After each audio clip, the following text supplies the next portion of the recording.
As Marquis Walerac's wife, I had the most lavish banquets and wealth in all of San Aroa.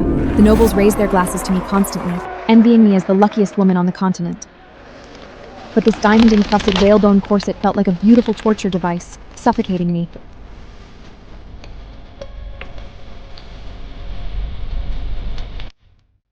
Oh, my beautiful wife, my entire fortune shines just for you. But only I knew the suffocating control hidden behind this gilded cage. And right there, in the dark corners of the hall, a pair of eyes full of jealousy and madness was glaring at me. It was my stepsister, Serafina. On the day our family decided on the marriage alliance, she despised the Marquis for his brutal reputation and chose the lumberjack from the mist forest instead. But she couldn't stand the harsh life in the woods. She fled into the night and was almost torn to shreds by wild beasts. Now, seeing me draped in gold, jealousy has completely blinded her. Why? His favor and endless wealth were supposed to be mine! You stole my life!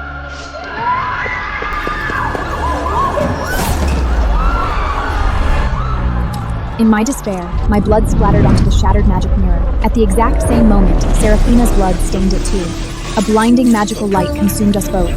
When we opened our eyes again, time was reversed. When I opened my eyes, the blinding sunlight stung them. I hadn't died in the banquet hall. I was standing right in our family's main hall. It's mine! The Marquis's favor, his wealth, they're all mine! I am the only one who can be the Marchioness! Watching her snatch the Marquis's medallion, I immediately knew. She brought her memories back to this crossroads of fate, too. She thought she'd just grabbed the key to a glamorous life, completely oblivious to the dark secrets hiding inside that canary cage. Since you love it so much, Serafina, take it. Serafina thought she had snatched the key to happiness, but little did she know, she was opening the gates of hell with her own hands. As for me, I'll take this rusty iron ring and go meet the lumberjack our whole family looked down on. The air in the hall froze. My father, the Baron, frowned at me. In his eyes, there was nothing but family interests. Our grandfather once made an unbreakable blood oath with the ranger of the Mist Forest. Our family must offer a daughter to marry his son, a lowly lumberjack.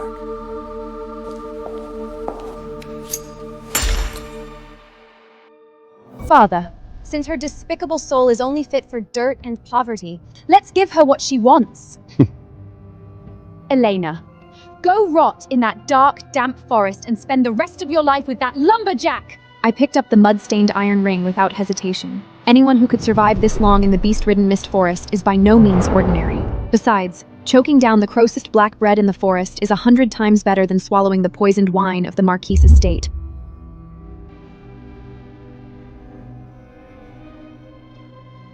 Remember your words today, Serafina. I hope the Marquis's jewels can fill your greedy soul. To keep me from embarrassing the family at the castle, my father kicked me out that very day. Standing in the square with nothing but a battered wicker suitcase, I saw my husband for this lifetime for the very first time, Aliston. He stood there like the most aloof frostwolf from the extreme northern Icelands, completely ignoring the disgusted looks from the passing noble servants. Hey, tree chopper, here's your bride. Now take her and get out of our sight. Your filthy feet are dirtying the castle grounds.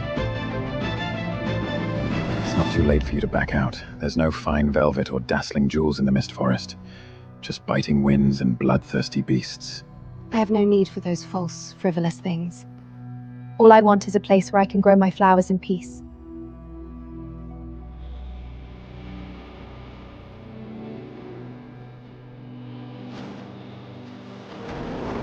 As the carriage entered the mist forest, the sunlight was instantly swallowed by towering trees. The air was thick with the damp scent of pine needles.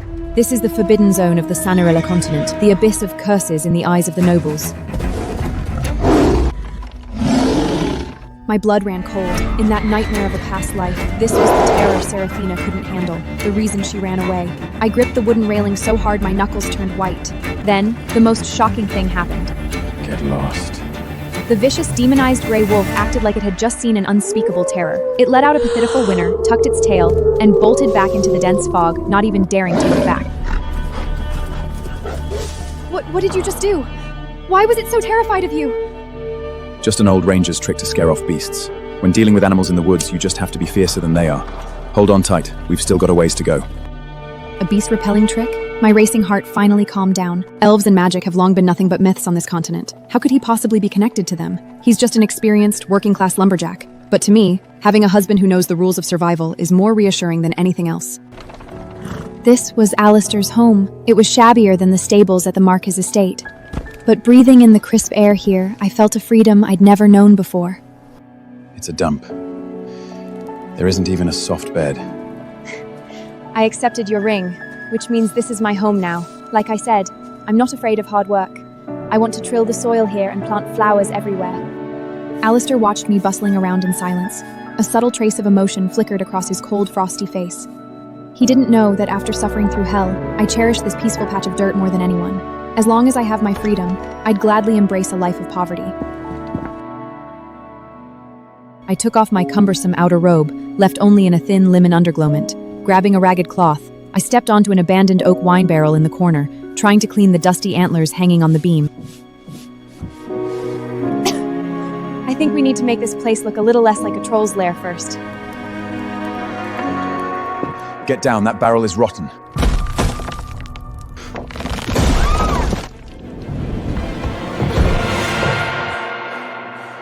The moment I fell into his arms, I was hit by the strong scent of firwood on him. We were so close. Close enough for me to clearly feel his heart pounding wildly against his chest, and his hot breath brushing across my cheek. That barrel was completely rotted out. You almost fell.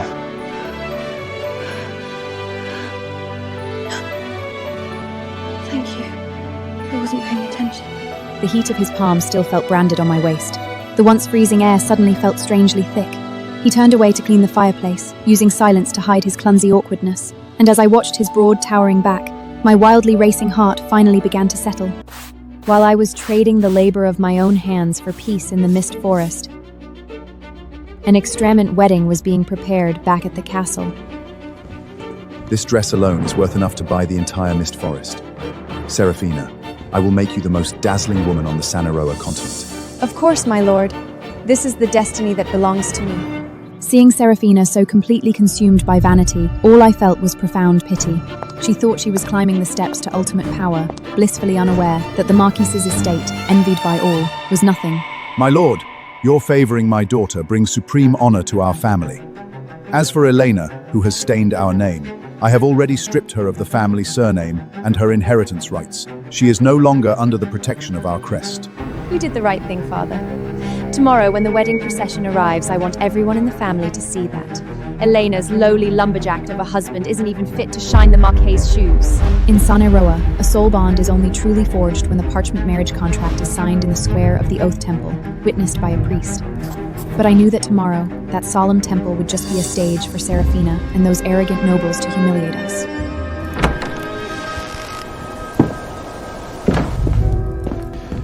Tomorrow, we go to the Oath Temple. Alistair, the Marquis's wedding procession will be outrageously extravagant. Seraphina and my father will definitely use it to humiliate you. We don't need their so-called witness. Just being here with you is more than enough for me.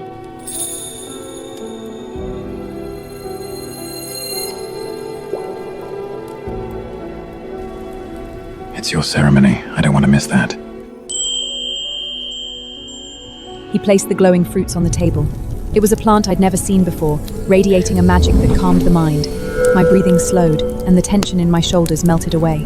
Looking at his broad, mindless shoulder, I truly felt that long he is with me, I could face entire world the mocking without an ounce of fear. In the square of the Oath Temple, the massive sacred fire braziers were blazing. In my nightmare of a past life, this was the beginning of my suffering. But in this life, it was Seraphina's carnival, where she thought she had reached the pinnacle of power. My God! Is this the grandeur of a marquise with boundless wealth? It's lavish! Even the horseshoes are solid silver. Look over there!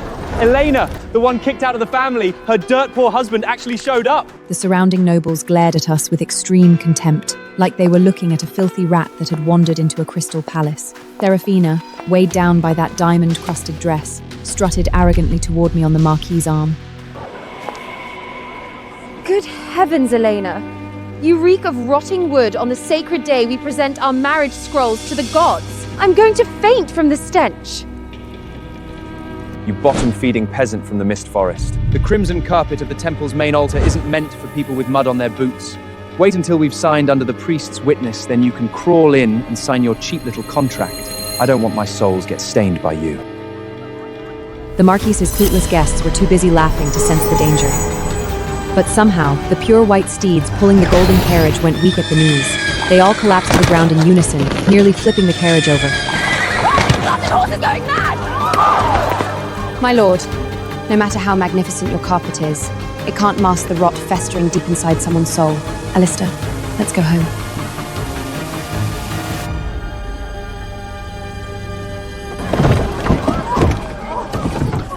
You bitch! Go rot in those miserable woods for the rest of your life!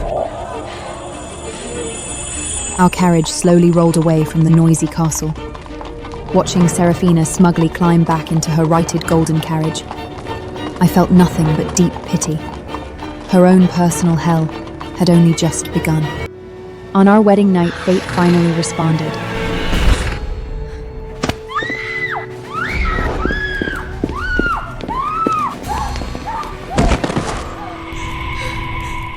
My lord, what are you doing?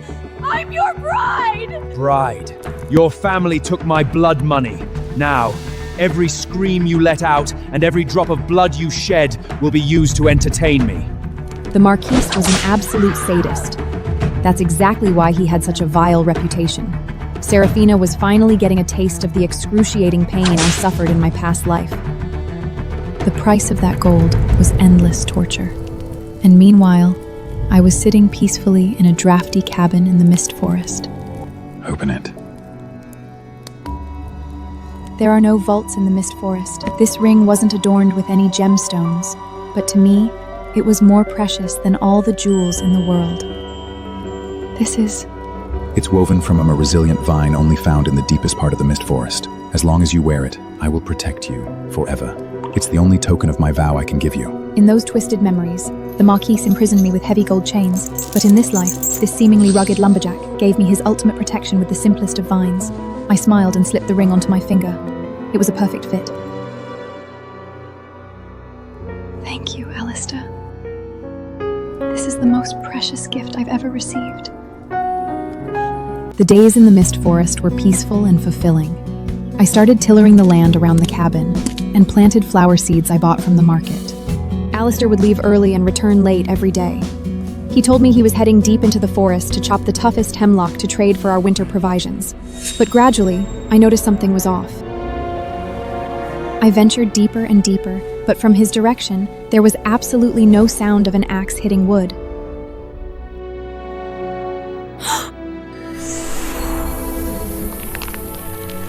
My king, Marchok Alaric, is gathering a massive force.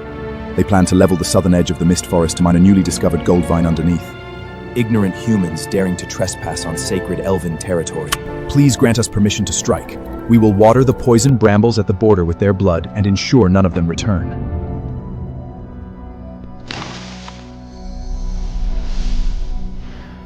Who's there?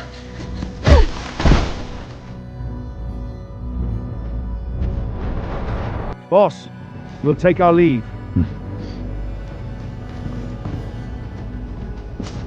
The air in the forest seemed to freeze. Staring into his fathomless emerald eyes, I was so tense my breath caught in my throat. Elena, did you see all that? Aliston, that green light from your fingertips, and those two men. Before I could even finish, a 10-foot-tall shadow wren bear burst from the dense fog, jaws wide open, lunging straight at me. In the nick of time, Alistair shot forward like a bolt of black lightning, shielding me firmly behind him. Easy now. Then, the impossible happened. Stand down. At his whisper, the bloodthirsty frenzy in the giant bear's eyes miraculously vanished. It actually didn't attack us? You didn't kill it? I grew up in these woods. It's just an old ranger's trick to ward off beasts. They know the whistle well. As long as we don't mean any harm, they won't hurt us. Surviving that brush with death leaning against his broad, warm chest, I felt safer than I ever had in my life. Even if he was hiding an abyss behind him, the back shielding me right now was undeniably real. I locked my doubts away, waiting for the day he'd be willing to bare his true soul to me. Promise me you won't risk your life alone in the woods again. I promise. I won't let anyone or anything ever hurt you. But the peace I yearned for was a pipe dream. That evening, a letter sealed with dark red noble wax appeared on our rough oak table. My dearest sister, tomorrow is the family's anniversary banquet. Make sure you bring that mud-calfed lumberjack husband of yours. Let all our noble guests witness your pathetic romance. I gripped the letter tightly. This was obviously a deadly trap, but if I refused to attend, those arrogant nobles would definitely hire ruthless bounty hunters to harass us endlessly in the forest. We should go, Elena. It is a family anniversary after all. As your husband, it's only right that I accompany you. But Alistair, that castle is filled with nothing but prejudice and malice towards commoners. I'm afraid they'll... Trust me, from the moment you put on this vine ring, no one will ever be able to treat you like they used to. There was a convincing power in his words. I took a deep breath, my gaze turning resolute, and finally made up my mind to face my past. The windbreak on the northern edge was destroyed by a herd of frost boars. I have to go fix it immediately. I've already hired a carriage for you. I'll definitely make it before the banquet starts. Looking at the note, I let out a long sigh of relief. Honestly, I felt glad. It's for the best. This is my burden anyway. I'll go alone today so you won't get dragged into it. But when I pushed open the wooden door, I froze in my tracks. A carriage with steel shock absorbers like this costs at least a gold coin to rent. How could a lumberman who have to count pennies just to buy black peat afford a ride meant for wealthy merchants? Lister, what exactly are you hiding? With a stomach full of doubts, I took the carriage alone back to that lavish yet suffocating family castle. The moment I stepped into the hall, all conversation stopped dead. Every single glamorous noble cast me looks of extreme contempt. Elena? What are you doing here? Don't be angry, Father. I sent her the invitation myself, out of pure pity for a beggar. What's the matter, my dear sister? Rumor has it you and your husband are inseparable. Why isn't he with you today? Did he realize his rags were too shabby and lose the nerve to even step foot in the castle? Did he just abandon you and run tail back to the woods? Serafina was laughing hysterically, but I could still see through her facade to the hellish life she endured at the Marquise's estate, betrayed by the dark purple bruises she tried to conceal with heavy powder along her neckline. Alistair has more important matters to attend to. Unlike some people, who wear priceless gowns yet still have to try so desperately to hide how miserable they truly are. Shut up! How dare a lowly commoner like you talk back to me? Cowardness is always carved into the bones of commoners. Elena, since your pathetic husband doesn't even have the courage to protect his wife, I won't be too harsh on you. Butler, take her to the servants' table in the kitchens. Let no one say I, as your brother-in-law, don't understand noble mercy. Looking at this immaculately dressed but twisted sadist, I mercilessly tore off their hypocritical masks in public. You should save your mercy for your wife, my lord. After all, having to buy powder thick enough to barely cover the layers of whip marks and bruises on her neck every day, that must be quite an expensive undertaking. You arrogant heretic. You have a death wish! Just as the infuriated Marquise was about to order the guards to drag me out, a loud, trembling announcement echoed from outside the castle. Reporting to the Baron, the legendary Court of Life merchant gang has delivered an unimaginably precious gift. They said it's an ultimate blessing for the most esteemed lady tonight. With that announcement, the entire hall plunged into dead silence. The Court of Life is an ancient and extremely mysterious merchant guild on the continent of Saniroa. They wield terrifying wealth capable of toppling empires, yet they haven't dealt with ordinary nobles in decades. Bards even sing that they are the remnants of the mythical elven kingdom. But to us humans, elves are nothing more than absurd fairy tales to trick children. Dead center in the mahogany chest was the emerald crown of the Water of Life, radiating a potent natural magic. Good heavens! This must be for me! The Marquise must have spent a fortune in secret to prepare this surprise for me. Who else on this entire continent deserves to be called the most esteemed lady but me? Shamelessly, Serafina snatched up the crown and placed it right on her own head. My wonderful daughter! To think you even caught the attention of the Court of Life! Our family is finally going to join the ranks of the top nobility! At that exact moment, I was stunned to notice that the bottom of the mahogany box was lined with moonlight blue wisteria, a flower found only in the deepest parts of the mist forest. Not only that, but the ancient vine runes carved into the base of the crown were absolutely identical to the pattern on the grass ring Alistair wove for me. Why would a crown belonging to the Court of Life bear the exact same runes as his? My heart was full of shock and confusion. But I was certain of one thing. A sacred relic like this was way beyond the reach of a money-grabbing man like the Marquise. By falsely claiming this monumental gift, Serafina was essentially placing her own head on the guillotine. Serafina, forcing something onto your head that doesn't belong to you is only going to invite disaster. Are you jealous, you bitch? You don't even have the right to look at this crown in your lifetime! Father, throw her out! To monopolize the gift that shocked the continent and to trample me underfoot completely. My barren father launched the most vicious verbal attack against me. Elena, there's no need for you to ever attend another family banquet. You are an absolute disgrace to this family's name. Take your pathetic commoner manners and get out of my castle immediately.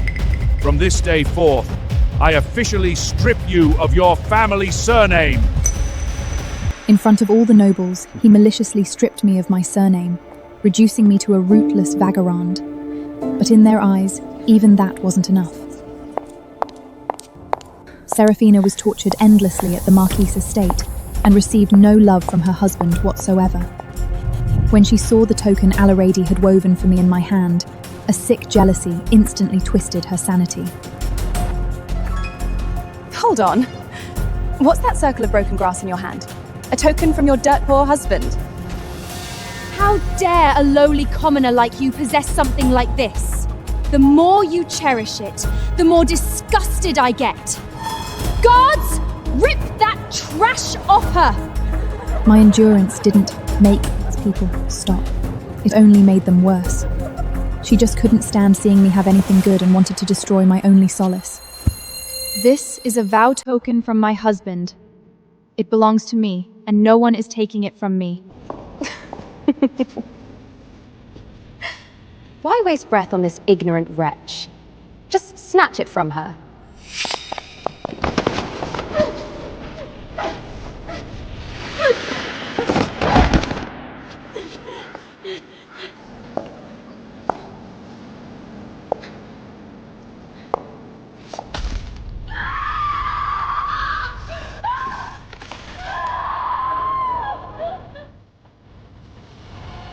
Using her sharp, jeweled nail guard, Serafina brutally peeled that emerald glass ring right off my knuckle.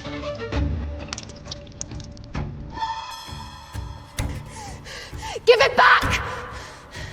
Serafina, you despicable thief! The surrounding nobles let out waves of mocking sneers, as if watching an entertaining farm.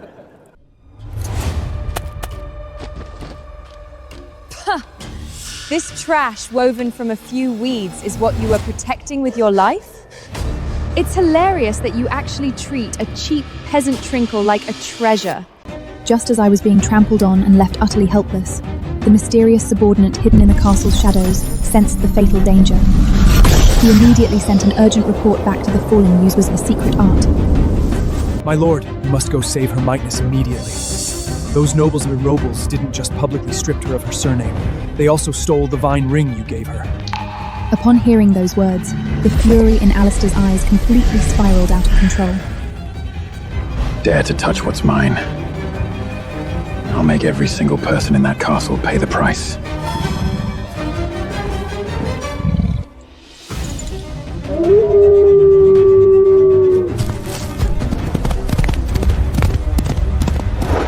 Seeing me sprawled on the ground, desperately trying to snatch back the ring, a twisted excitement flashed in Serafina's eyes.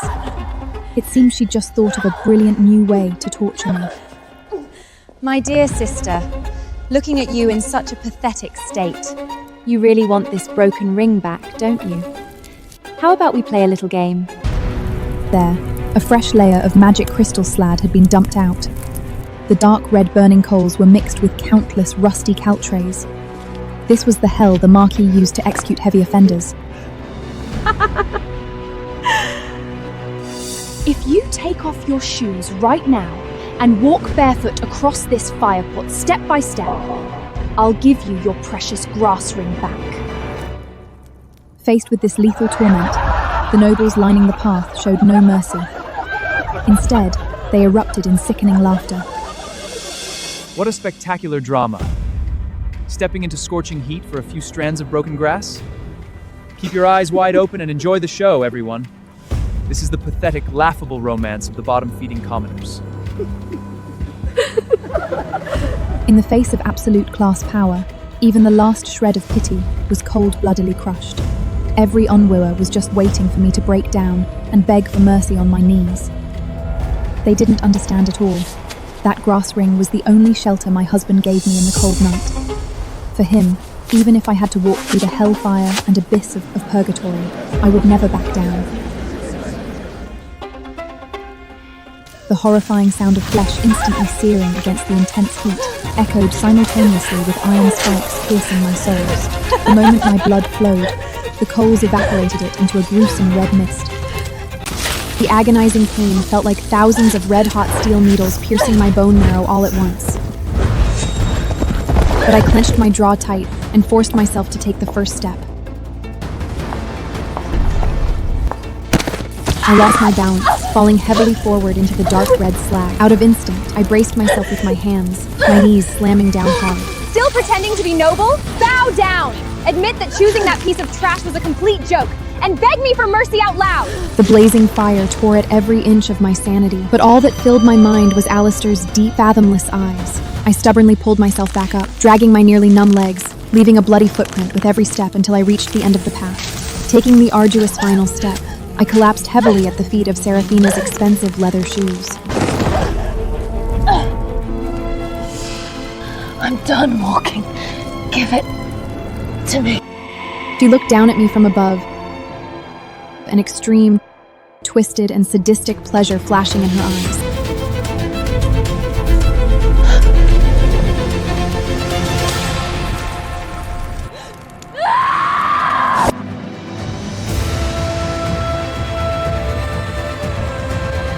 Oh my, I'm so sorry. My hand, it just slipped. Smiling, right in front of my face, she intentionally uncircled her fingers. In that moment, my heart was reduced to ashes right alongside that ring. The light in my eyes completely died, replaced by a glaring, blinding ray. Is this the pretty face your husband is so fond of? I'm going to destroy it. I'm going to make your penniless husband look at your hideous face and be disgusted for the rest of his life. Extreme humiliation and pain washed over me.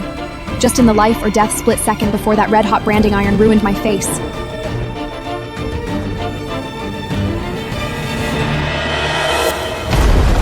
The lowly lumberer that all the nobles had been recklessly mocking had descended like a god.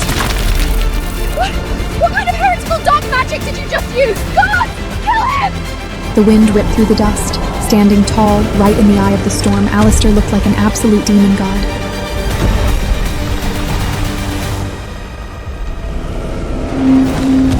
Just a terrifying aura that crushed everything in its path was enough to make all the high and mighty nobles go weak at the knees. I'm late. The entire castle instantly bow in submission. Who gave you the nerve?